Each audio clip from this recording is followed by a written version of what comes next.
Okay. Yeah. Lady Wolf Pack on a whole nother level.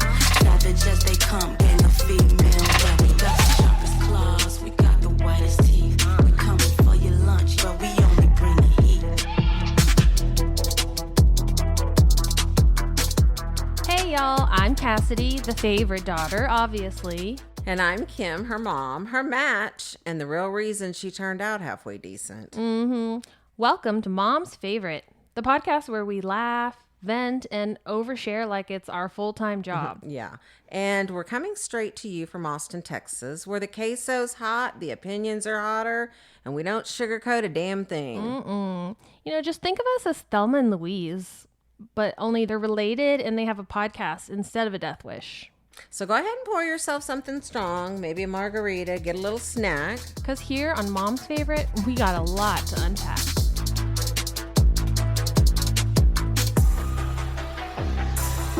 Well, MFers, I'm flying solo again today, and you can think of this as sort of a second installment of my Tales from a Former L&D Nurse episode that I did a couple weeks ago.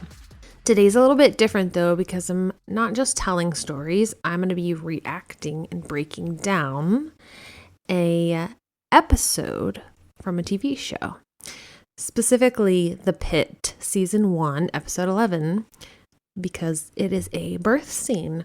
And now, since we're all about favorites around here, I have to admit that TV is one of my favorite things, especially medical dramas. Guilty pleasure. And any medical professional knows and will tell you that those shows are so wildly inaccurate. Grey's Anatomy, I'm looking at you. But The Pitt, honestly, it's the most accurate medical show I've ever seen. If you have not yet watched The Pitt, I highly, highly suggest it. It's on HBO. If you work in the medical field, you're not going to roll your eyes because, like I said, it's very accurate. And if you're not in the medical field, but you want to know what it's really like, you need to watch it too. It is great. It is almost perfect. All of it's pretty spot on between the abbreviations they use, the way they communicate with each other, the tests that they order. It's all pretty much perfect, except for the birth scene, of course. So today, I'm going to break down exactly what they got wrong, what they nailed, and how it would really go down in the real world. Let's scrub in. Nothing infuriates me more than watching a birth scene on TV or in movies, because it's always so wrong. I mean, they rarely get anything right. And that baffles me because the staff, production, cast members, there has got to be several women working on this that have delivered a baby. And so how can no one catch some of this crazy stuff that they get wrong? Like, for example, the fetal monitor being placed on the outside of the gown. I've seen that, not on The Pitt, just some other show. Or just crazy stuff like that. It is just wild.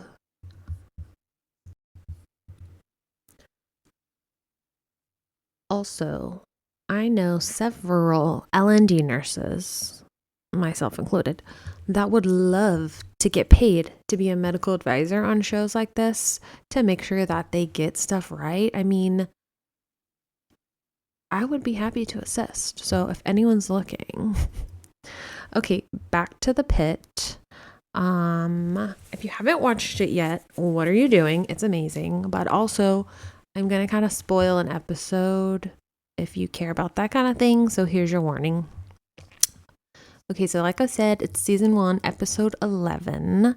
And in true ADHD fashion, I'm probably going to explain way too much, but I feel the need. Okay. So essentially, the part I'm going to be talking about is a scene that depicts an OB emergency, or an obstetrical emergency, and kind of a backstory. Not that it really applies to my issues with this scene at all, but it's a woman who is a surrogate for a same-sex couple, and she comes into the ER in active labor, and she's wheeled in, and the first thing she says is, "I'm fine, really, it's not my first time." And you can see that, she's definitely uncomfy because she's all sweaty, but she's not screaming or climbing off the bed or out of control in any way. So in this show, the first thing they do is they take her into a trauma room for a check, quote unquote, with a plan to send her up to labor and delivery. So here's the first. No ER in any hospital would willingly bring a full-term pregnant woman who's obviously in labor to a room to check her. If she appears stable, meaning she's conscious, she's not bleeding out, there's not a baby actively coming out of her body, and she does not have any other acute injuries like head trauma or bones protruding, then she would immediately be shipped up to L&D with haste. Because ER nurses and all the people down in their ER are very afraid of pregnant women, especially ones in labor, and they will do anything to avoid delivering a woman in the ER at all costs. And then they asked Dr. King, who I believe is a first-year resident, to check the patient. So she lifts up the blanket and sticks her head underneath. Stop. That killed me. And then they do show like a fake vagina with a baby head starting to show, which I will admit does look pretty believable, though they definitely could have used some more like mucus, blood. And then one of the doctors telling her not to push, which is silly. Because anyone who's had a baby unmedicated before knows that there's no not pushing. When it gets to a certain point, your body is going to just start pushing on its own. It is something called the fetal ejection reflex. And so whether you're ready or not, or the ER is ready or not, a baby's going to come if it's going to come. So then they offer this patient, well, we can try to ship you up to L&D, but you risk delivering in the ER. Or we could just deliver you right here in the ER. Again, never gonna happen. And then they say, call up to L&D and tell them this baby's coming now. Which, in the event of an imminent delivery that physically will not make it up to L&D, in the real world, they call an alert overhead on the intercom. And everyone's kind of trained on what to do in these scenarios. My hospital, we call it a code stork. And we even do drills. So like if they call a code stork, specific people know to go down to the ER. There's a big bag of supplies we grab. NICU automatically comes down there too. They have all their equipment for the baby. And this patient specifically definitely would have had time to make it up to L&D. Now, people that work in the ER love them, don't want to do what they do, but they tend to freak out a little bit. Like I said, they don't like pregnant people, especially people in labor.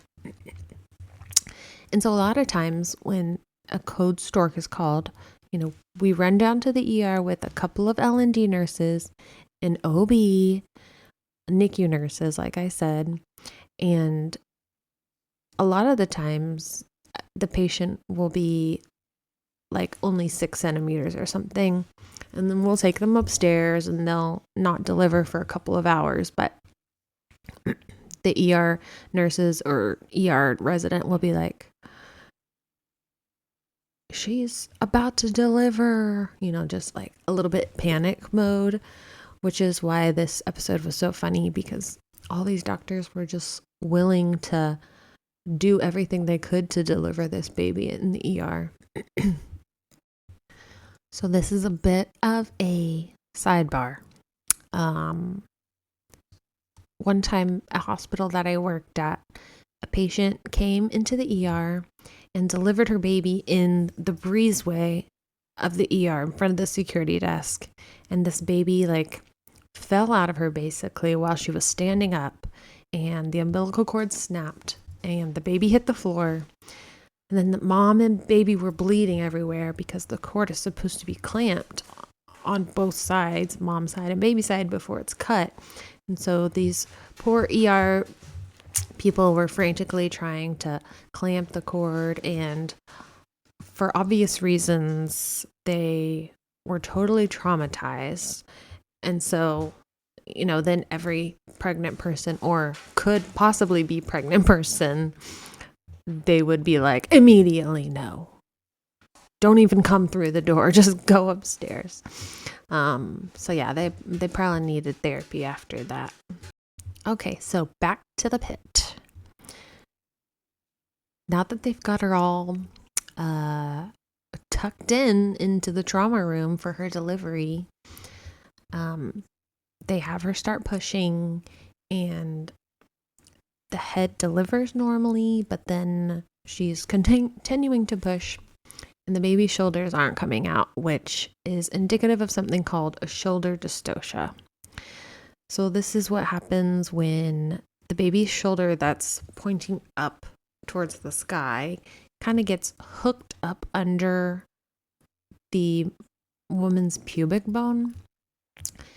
And so in this case, you cannot and should not continue to push, because you risk damage to the nerves in the baby's neck and arm, which can be permanent and quite debilitating. If you've ever heard something called Erb's palsy, that's what that is. And this can happen without a shoulder dystocia. It's just way more common in that scenario because of the excess stretching of those nerves.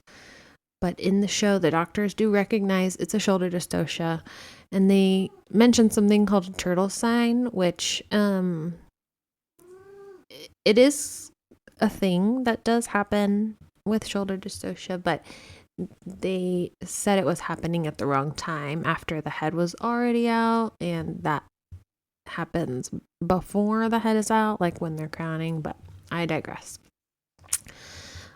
So they recognize a shoulder dystocia, and Dr. Ravi, who is Noah Wiley's character, asks someone to call L&D to bring down a fetal monitor, which, first of all, she could have been up in L&D a long time ago, and we wouldn't be where we are, but they already called them prior, saying they had an imminent delivery. And so, in real life, after that first call, the whole team would already be down there with all their supplies, monitors, and would probably have already whisked the patient back upstairs. But at this point in a delivery, a fetal monitor is pretty useless.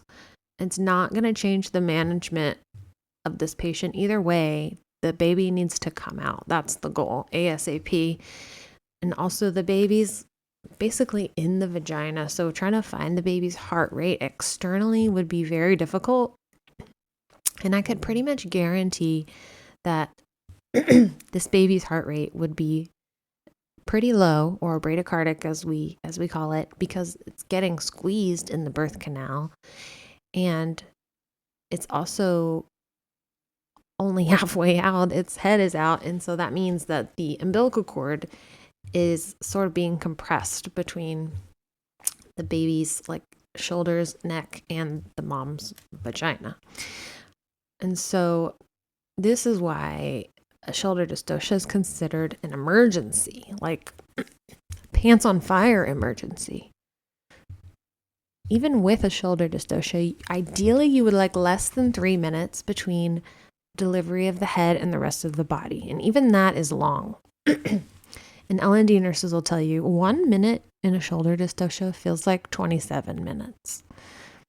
But when you get to 5, 6, 7 minutes and the baby's still not fully delivered, you're already on your way to the operating room to perform life-saving measures because the baby's brain has been deprived of oxygen, and the longer it takes to deliver, the more risk you have of brain damage or even death. And this is where, this episode of The Pit really got me, because anyone who's been in a shoulder dystocia, whether they're a nurse, a patient, family member, they will know that it is scary and stressful, and there's definitely a sense of urgency in the room. And this scene, they were way too relaxed to depict a true shoulder dystocia. Even Dr. Robbie says, "There's nothing to worry about. We'll just try something else on the next push."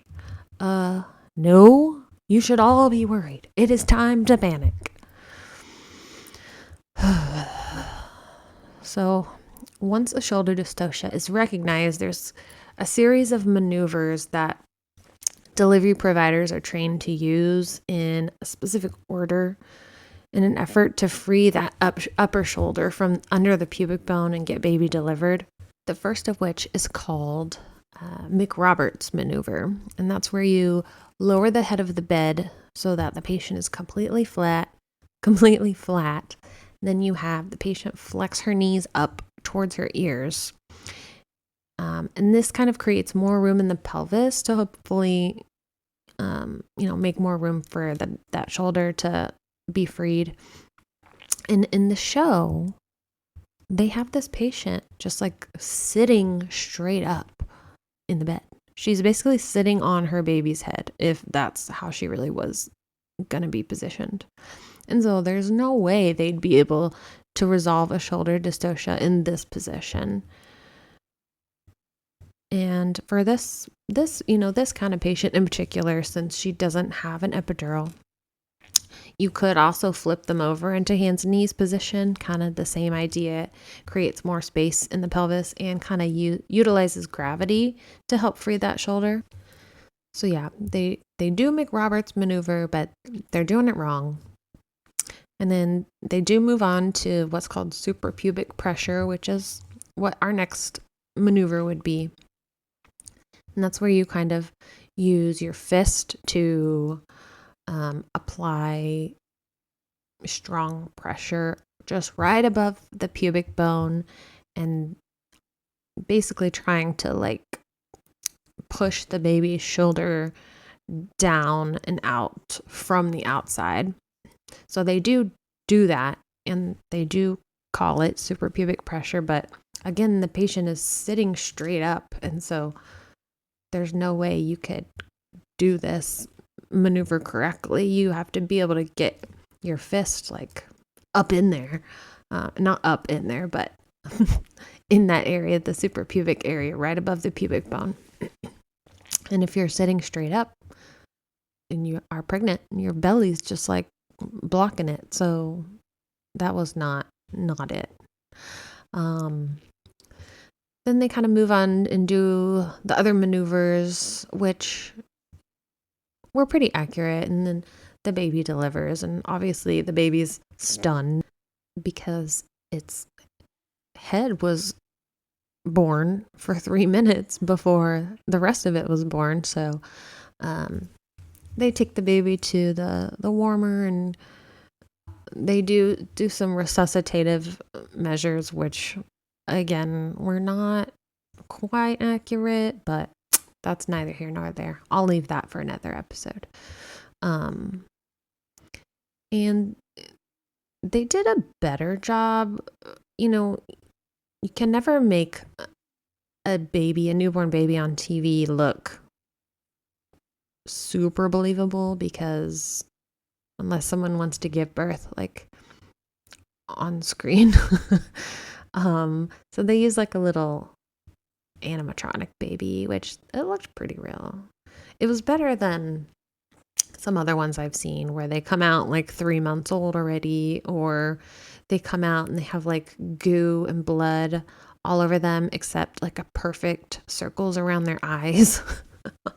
So they did a pretty good job. And And then the patient goes on to have a postpartum hemorrhage, which is pretty accurate. Having a shoulder dystocia does increase your risk of hemorrhaging. And, that one, they managed pretty well. They did use all the right meds and pronounce them right. So I gave them points for that. But the urgency that they had for the hemorrhage should have been the urgency that they had for the shoulder dystocia. It kind of should have been reversed. Shoulder dystocia is more pants on fire emergency, and hemorrhage is more urgent, but we have a lot of things we can do. And they did give the meds, but then they started talking about hysterectomy like way too soon. There was a lot more things that they could have done before moving on to that option, but they stopped the bleeding and everybody was fine. Yeah, blah, blah, blah, happy ending.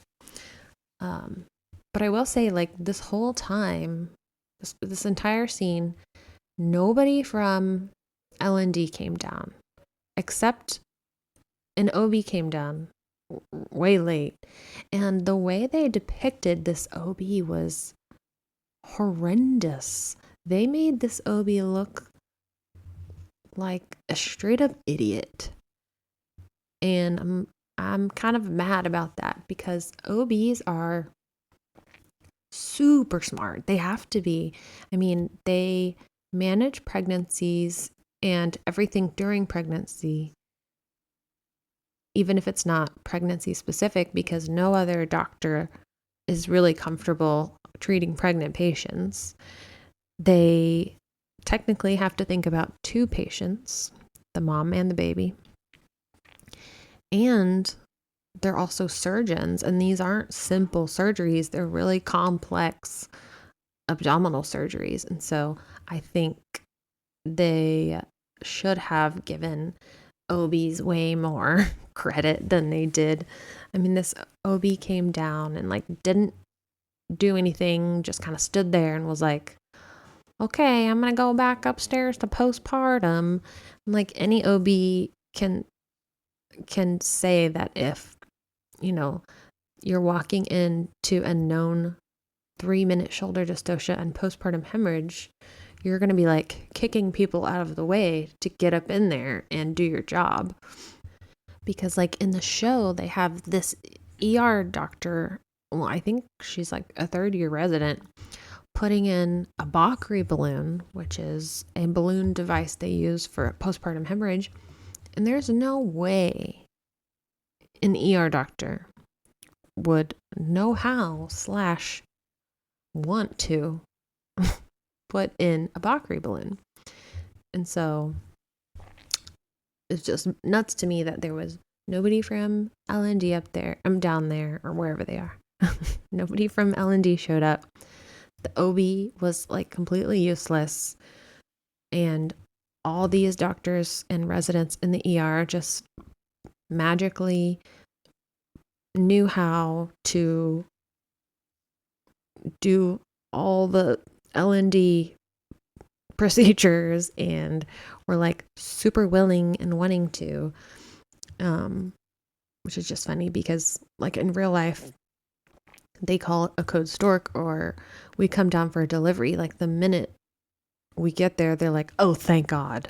And they like scatter like cockroaches. So yeah, that was not so accurate, but I do love the show and everything else is pretty great. I mean, as far as I know, I mean, I don't and never have worked in the ER. And so there's probably other things that were like not real life. But as far as I know, is all pretty accurate. And I know that they, some of the actors were like actual nurses and stuff. So that's really cool. And I'm happy that they, actually put in some effort to get it accurate. And I know Noah Wiley's mom was a nurse. So that was cool. When I learned that, I was like, oh.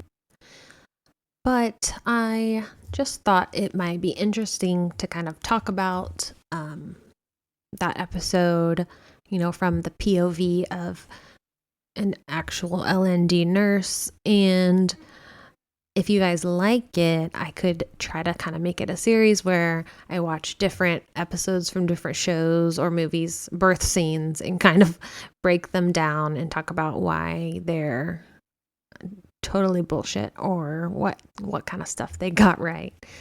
And I also kind of hope that I could teach you guys a little something if you didn't already know. Teach you guys about, delivery and what's normal and what happens in an emergency and all that kind of fun stuff. But I really appreciate you guys joining me for this quick little episode today. And we will be back next week with more craziness. Thanks for hanging out with me. If you like this episode, please follow and leave a review, and go to our Instagram and give us all the hearts. We would love that. So until we meet again, MFers, go watch the Pitt. You will not be sorry. And message me or text me what you think after you watch it. And remember, the next time you see a birth scene on TV or in a movie, somewhere out there, an L&D nurse is yelling, "That's not how any of this works!" Later, bitches.